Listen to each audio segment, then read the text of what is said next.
Etter en doven morgen hos Håkon og Nina tok jeg og Håkon en rolig spasertur i området. Vi besøkte utsiktspunktet Kuhaugen og tok etterpå turen opp i Tyholttårnet. Været var ikke det beste, med en iskald vind, men regnet holdt seg unna for nå. I Trondheim sentrum var det ganske folketomt rundt Nidarosdomen en regnvåt søndags ettermiddag. Lengre inn i sentrum var det langt mer folksomt, for der hadde landets langrennselite samlet seg for rulleskiløp under toppidrettsveka denne helgen.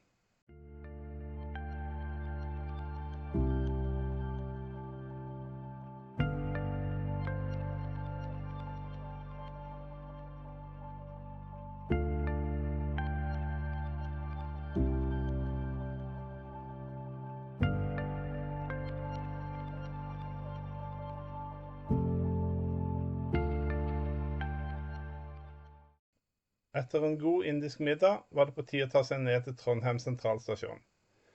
Det er søndag og 7. dag på turen nordover med lokal- og regionalbuss, fra Lindesnes til Nordkapp. Trondheim er en viktig milepæl, og nå begynner andre halvdel av reisen. Dag 7 på turen, og etter 24 timer i Trondheim og besøk hos Håkon og Nina, så er det på tide å komme seg av gårde igjen. Det er ganske sent på dagen. Det er én buss i dag. Det er en buss som går en gang om dagen, da. Så det er derfor jeg venter til nå. 452 til Osen.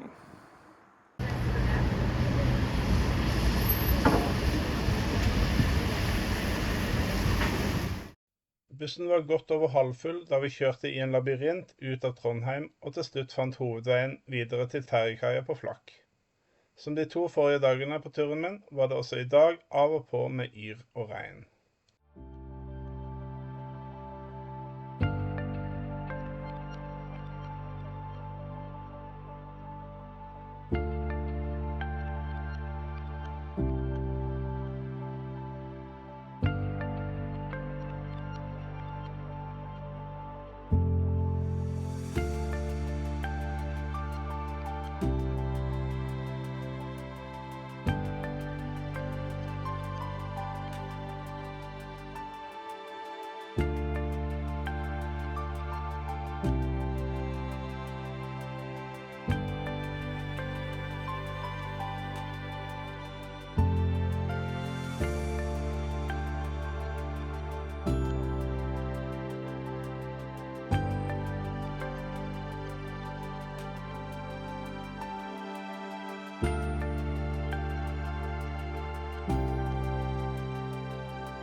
Etter en halvtimes ferjetur med bussen ombord, kjørte vi i land på Fosen. Det vidstrakte jordbrukslandskapet i Vestre Fosen ble etter hvert erstattet av tett og frodig skog. Vi korresponderte med lokalbusser på Fosenhalvøya flere steder, som sørget for at alle fikk komme seg frem eller hjem. Over halvparten av passasjerene gikk av på det lille stedet Å i Åfjord.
Etter siste korrespondanse ved Vikvatnet var det bare meg igjen i bussen det siste kvarteret frem til Osen. Det var også her jeg fikk se den fineste naturen på dagens etappe, selv om det var i en grå skumring.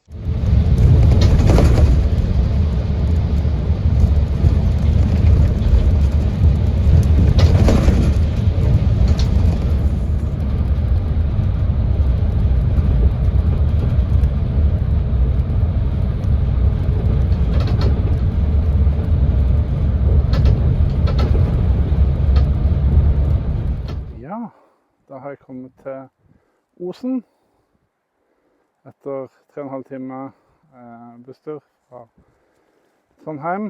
Det begynner å bli mørkt her nå, klokka har passert 9. Jeg har ikke sånn de store forventningene til Osen, men det er til Fosen utrolig flott her. Men dagen er ikke helt over. Det er ca. en halvtimes gåtur til Nordmeland gårdshotell, hvor jeg skal overnatte i natt.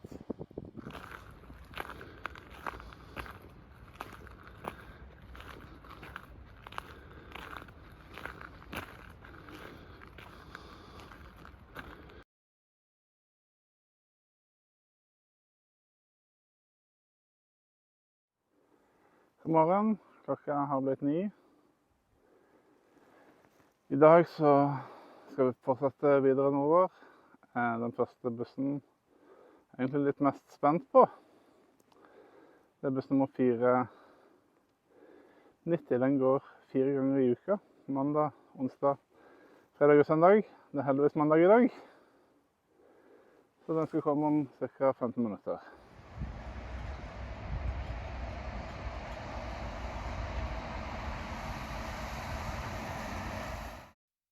Jeg fikk litt panikk da bussen kjørte forbi meg uten å stoppe, men heldigvis var det bare for å stoppe i busslomma på andre siden av veien, litt lenger fremme. Vi var 3 passasjerer ombord, det kom en fjerde på ganske snart, og med solen skinnende måtte jeg sette meg på venstre side av bussen for å få filmet.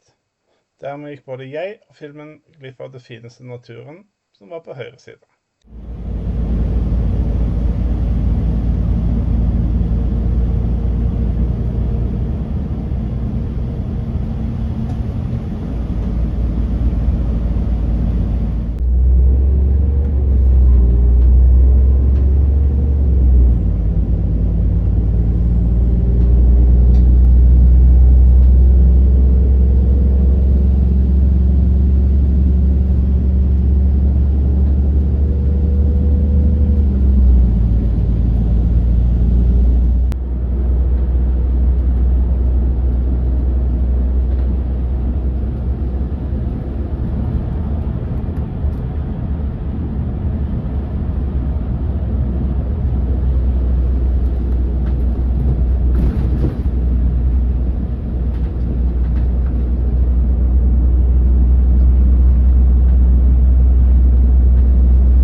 Vi ventet i et lite kvarter på bussen videre.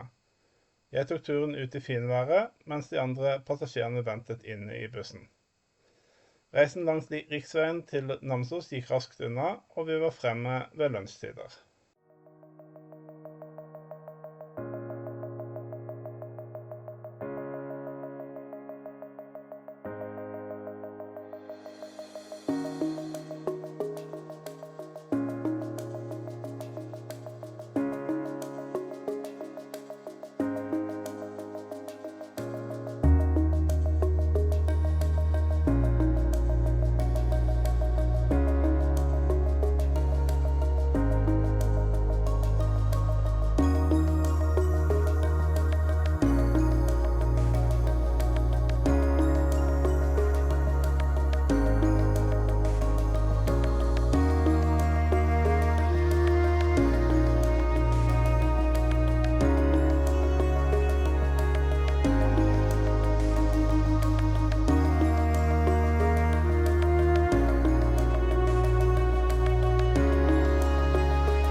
dag sto valget mellom å vente mange timer i Namsos eller i Grong.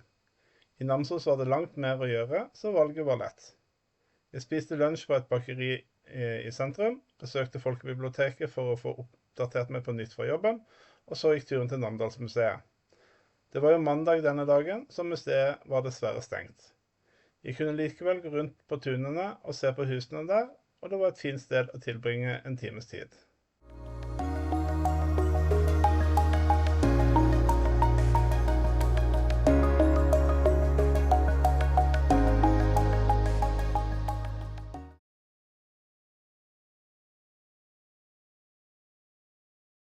Bussen mot Grong var nokså full av elever fra den videregående skolen. Sjåføren ba faktisk noen elever ta bussen som skulle kjøre samme vei mot Overhalla som oss, men som skulle komme 5 minutter etter. Ved Skogmo kjørte vi på hele turens smaleste vei, langs Åkre og Gårdstun, før vi returnerte til hovedveien. Grong ga meg ikke det beste førsteinntrykket, med et halvstengt kjøpesenter midt i sentrum.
Bussen mot Brønnøysund var noen minutter forsinket, så jeg begynte å bli litt bekymret. Men jeg slapp å overnatte i Grong, og vi fulgte elva Namsen et stykke før vi tok av Europaveien og kjørte over heia til Høylandet. Her hadde skylaget begynt å sprekke opp litt, og kveldssolen lyste flott opp dovne haugskyer over et flott dallandskap.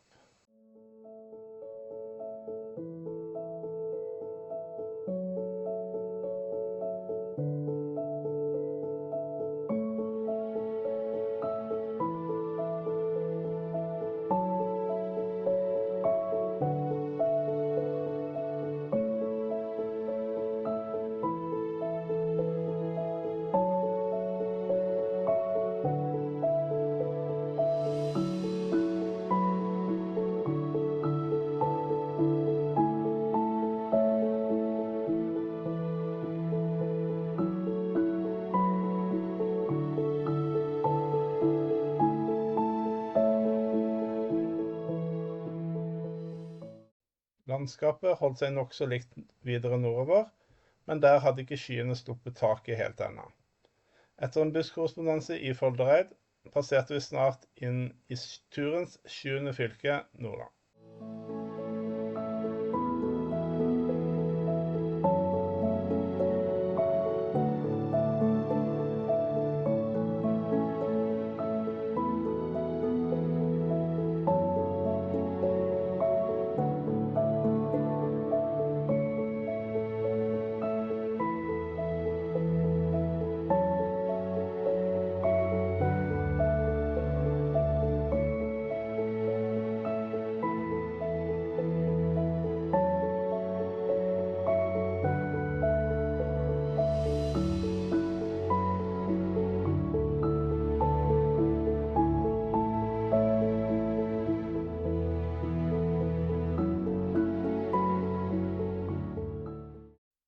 Ferjeoverfarten fra Holm til Vennesund var bussen eneste kjøretøy ombord, og etter ilandkjøring var det helt mørkt ute.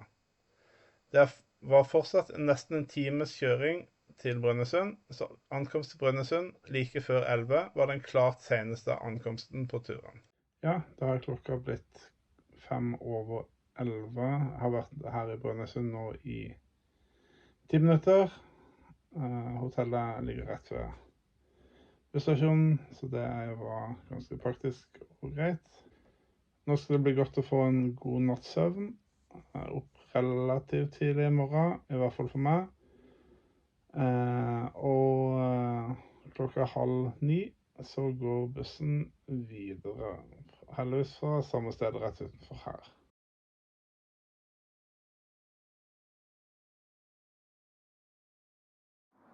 Ja, sola er kommet tilbake igjen. I dag så skal vi prøve å komme oss til Mo i Rana. Og planen er å ta, for det jeg håper er The Scenic Routes via Sandnessjøen.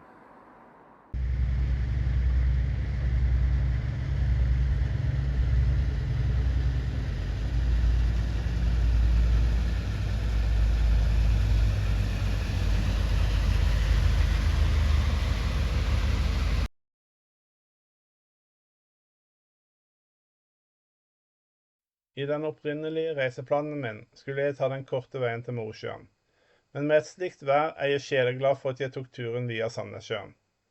2 ferjeoverfarter i dag, hvorav turens lengste på rundt 1 time fra Forvik til Kjøtta. Og når man kan bruke ferjeoverfarten til å nyte utsikten mot Rødøy, som ser litt ut som en hodeskalle, og fjellkjeden De 7 søstre, er det skjønt å kjøre ferje også. Bussen var med på ferjene. Fjellkjeden De 7 søstre holdt oss med selskap helt frem til Sandnessjøen.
Jeg rakk å få med meg et hurtigruteanløp i Sandnessjøen før jeg måtte ombord på bussen videre til Mosjøen.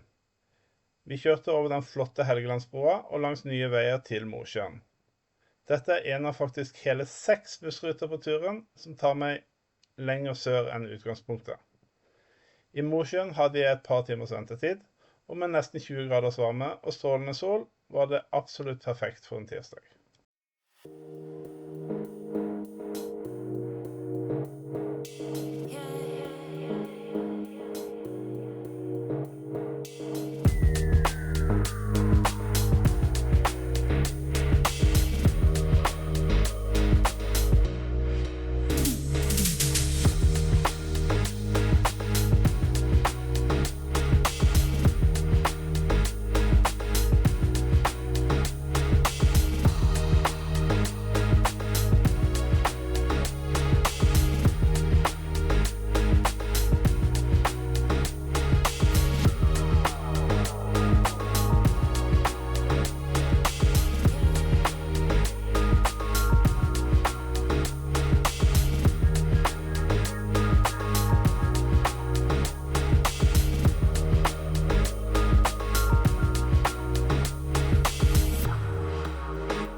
Dagens siste buss til Mo i Rana går allerede klokka 16:10, og også denne gangen var det en god del elever ombord. Vi fulgte E6 nesten hele veien, og hadde flott utsikt over Ranfjorden og de nærmeste toppene av Saltfjellet i bakgrunnen. Vi byttet buss i Finneidfjord, og denne bussen burde tatt en tur på verksted. For her var det mange seter som var i stykker, og mange løse deler som rastlet og knirket.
Jeg var dessverre 1 dag for sen til å kunne nå frem til Bodø, Så jeg så kampen mellom Bodø/Glimt og Sturm Graz på en fotballpub her i Mo i Rana.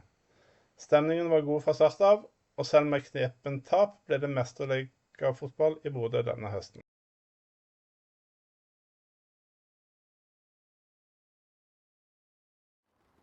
God morgen fra Mo i Rana. Klokka er 6:10 om morgenen, så dette er den tidligste starten på en dag på turen. Selv om jeg har sovet godt, så er dette veldig tidlig. Så første buss, det er nummer 100 til Eidhågen. Det er et bussbytte på veien, så ja, det blir en lang dag.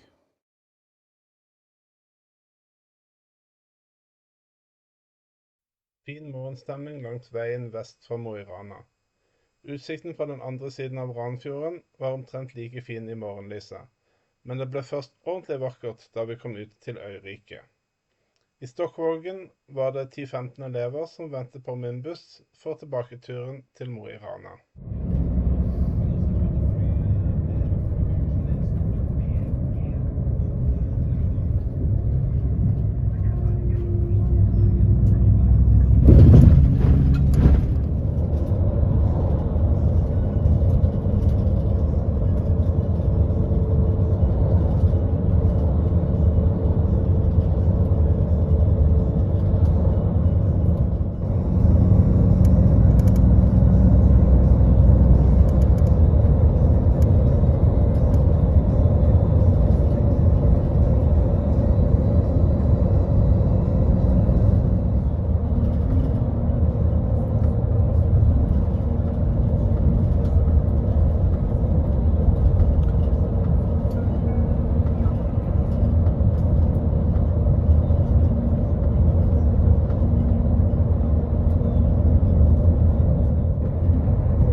Det var bare meg og sjåføren ombord på bussen. Sjåføren fortalte at det sjelden var noen ombord på returen til Tonnes etter han hadde kjørt skoleelevene. Vi snakket om kommunegrenser, skolestrukturer, arbeidsmarkedet og mye annet, mens vi kjørte gjennom et aldeles spektakulært landskap med bratte fjell, blikkstilt vann og vakre øyer. Jeg hadde egentlig planlagt å gå de siste 5 kilometerne fra Eidhågen til Kielborg havn, men sjåføren sa jeg kunne sitte på til Kielborg havn, siden han skulle dit uansett.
dag 10 på turen.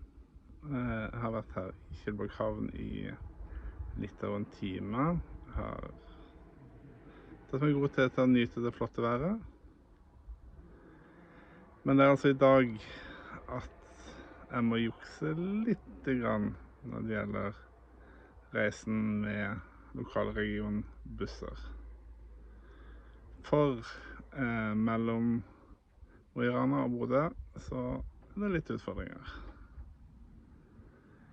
Det går ingen busser over Saltfjellet, eller det vil si du kan komme et stykke opp på Saltfjellet på sørsida og et stykke opp på Saltfjellet fra nordsida, men det er alt for langt mellom de to stedene.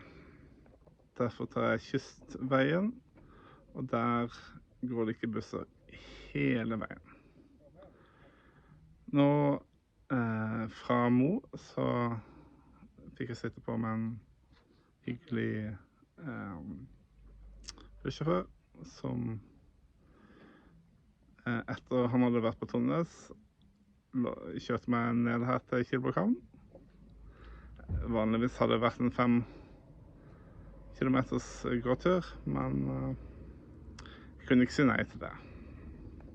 Men for å komme til Bodø herifra så er det 2 fergekryssinger. Og på disse fergekryssingene så er det ikke med buss. Det er rett og slett at jeg tar ferge. Jeg håper at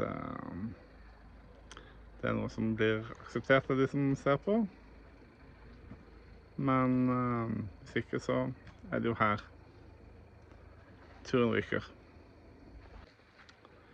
Det går imidlertid buss mellom de 2 stedene som jeg skal ta ferge, så den bussen blir i hvert fall med.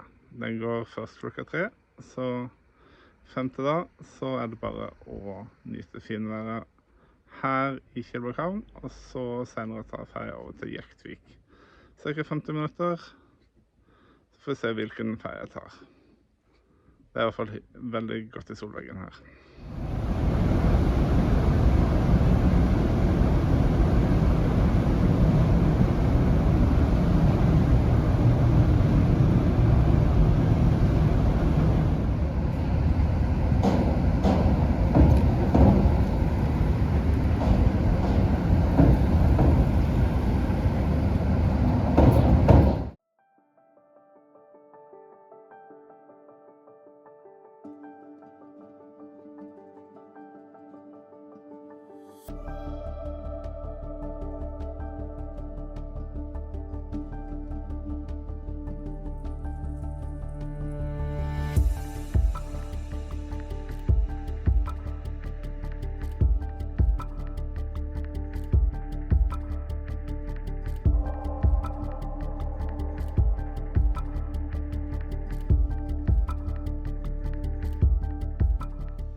To daglige busser går fra fergekaia i Jektvik til fergekaia i Ågskaret. Den 25 minutter lange turen gir deg en nordlandsnatur på sitt beste i lommeformat. Når turen er over, kommer du til Ågskaret og har en fantastisk utsikt inn mot Saltfjellet, og fra ferja utsikt mot Svartisen.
Klokka 4 på ettermiddagen er det på tide med dagens siste buss for meg.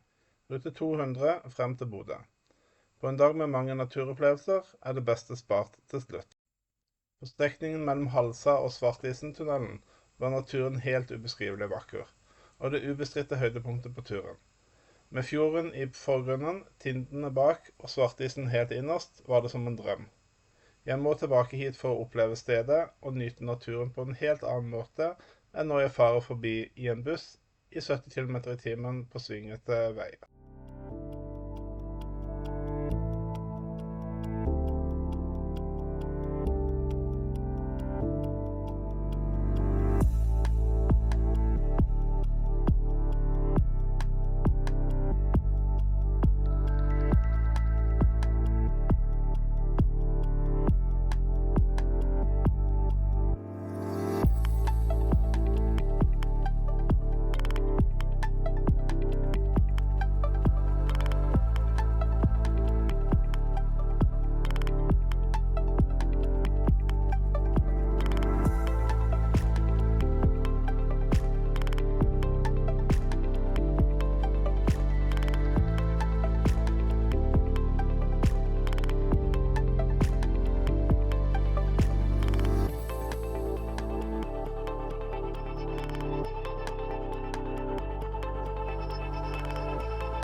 Etter Glomfjord fortsatte vi utover i Fjordriket, og jeg sovnet litt i bussen etter mange opplevelser.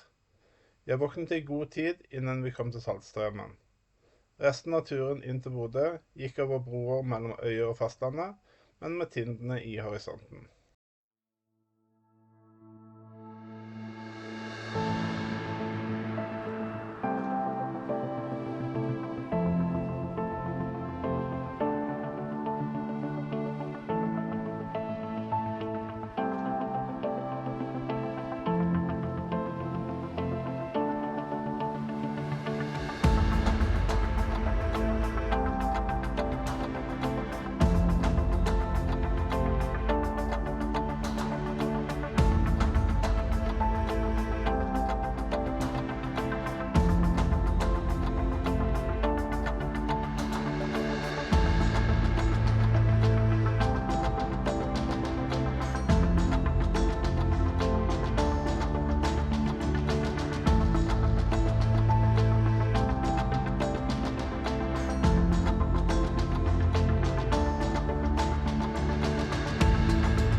Bussen ankom Bodø litt før klokka 8 på kvelden.